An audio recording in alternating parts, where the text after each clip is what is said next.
Assalamualaikum warahmatullahi wabarakatuh. Perkenalkan nama saya Muhammad Suryanegara. Saya dari kelas TI 211 dengan NIM 312110447 dengan mata kuliah Public Speaking dan Negosiasi dalam Manajemen Proyek Teknologi Informasi. Manajemen Proyek. Proyek pengembangan sistem aplikasi penjualan mobil bekas berbasis website. Di sini saya akan menjelaskan yaitu pendahuluannya. Pendahuluan manajemen proyek berbasis IT adalah pendekatan atau metode untuk mengelola proyek-proyek yang terkait dengan teknologi informasi. Kelompok proses yaitu pemulaan inisiatif. Pemulaan inisiatif tahap di mana proses diidentifikasi, dirumuskan, dan diotorisasi secara resmi. Tujuan dan ruang lingkup proyek ditetapkan, tim harus terbentuk dan pemangku kepentingan yaitu adalah perencanaan planning, pelaksanaan eksekutif.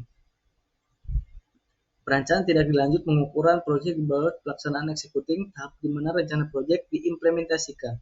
Aktivitas proyek dilaksanakan oleh tim proyek, pengelolaan sumber daya komunikasi, dan pemecahan masalah dilakukan pengendalian, monitoring, dan controlling.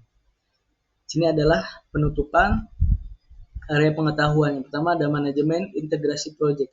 Manajemen integrasi proyek memastikan bahwa semua bagian dari proyek saling terintegrasi dengan baik, mengkoordinasikan semua elemen proyek untuk mencapai tujuan akhir.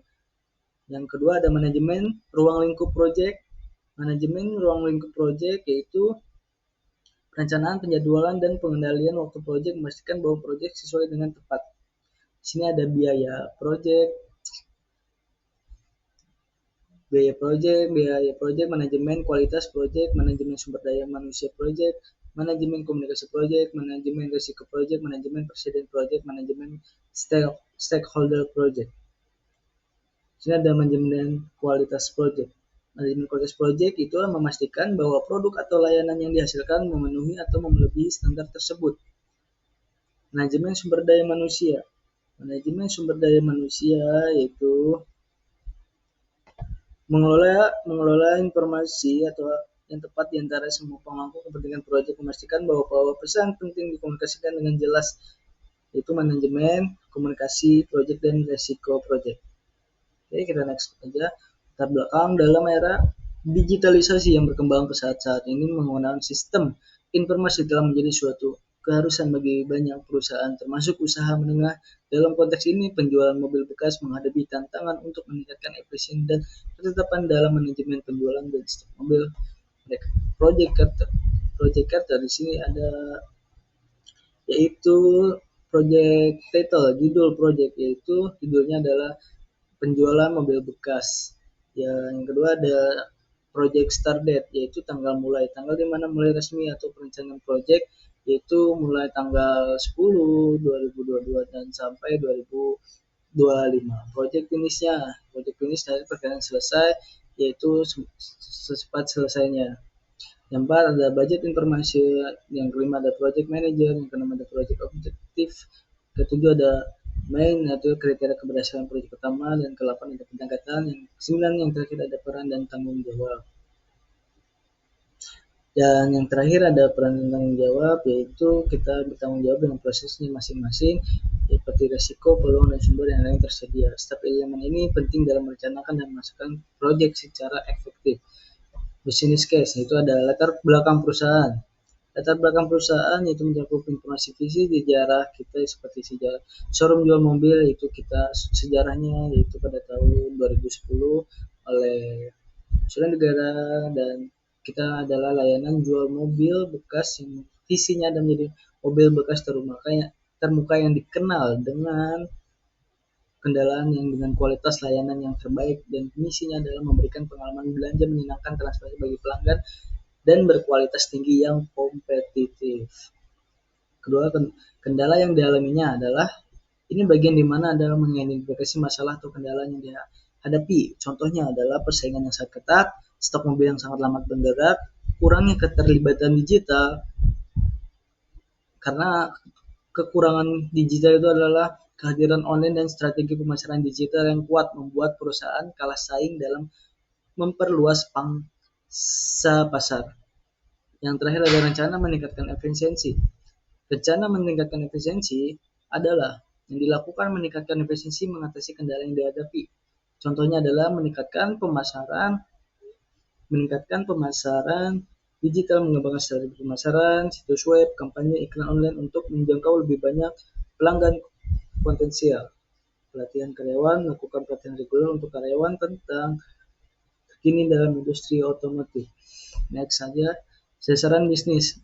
Bisnis objektif, meningkatkan efisiensi operasional,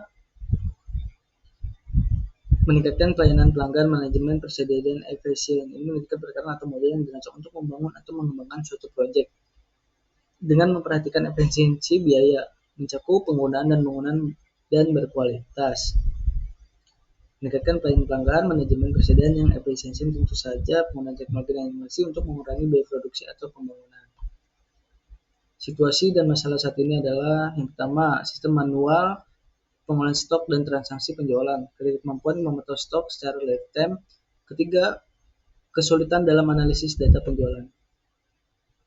Berikutnya adalah analisis pilihan dan rekomendasi, analisis option dan recommendation. Yang pertama, memperbarui sistem kasir manual yang sudah ada. Yang kedua adalah mengadopsi sistem informasi kasir baru berbasis web. Persyaratan wajib awal. Yang pertama adalah kita daftar akun, login, transaksi, stoknya, dan laporan penjualan dan keamanan. Di sini ada estimasi anggaran, analisis keuangan. Yang pertama adalah estimasi biaya, perkiraan manfaat, analisis keuangan. Nah, di sini adalah data analisis keuangan, indikator dengan nilai NPE fase merupakan metode nilai saat ini, arus kas, nilai-nilai proyek investasi dalam kasus sebesar adalah 6 juta menunjukkan bahwa nilai dari arus kas masa depan yang dihasilkan dengan investasi adalah 6 juta. Nilai awal proyek ini menghasilkan keuntungan lebih besar dari 6 juta. ROI adalah investasi dalam bentuk persentase, dalam kasus adalah ROI sebesar 43 menunjukkan bahwa investasi tersebut tinggi, pengembalian yang cukup tinggi. Periode mengambil modal ini mengacu pada waktu yang diperlukan bagi investasi untuk menghasilkan arus kas yang cukup men-cover modal. Sini adalah cost constraint model yang basis organik. Effort adalah durasi, effort step, dan produktif. Resiko potensial. Risiko potensial adalah yang pertama adalah kesulitan dalam integrasi dengan sistem yang sudah ada. Yang kedua ada ketidaksetujuan karyawan terhadap perubahan.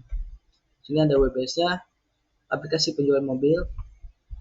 Yang pertama ada pengembangan dan konsep, desain dan perancangan, implementasi, pengujian, peluncuran, analisis kebutuhan, desain UI UX, pembuatan database, desain arsitektur sistem, penelitian pengguna, perancangan antarmuka pengguna UI, pengembangan adalah UX, implementasi desain prototip, desain visual, dan desain visual.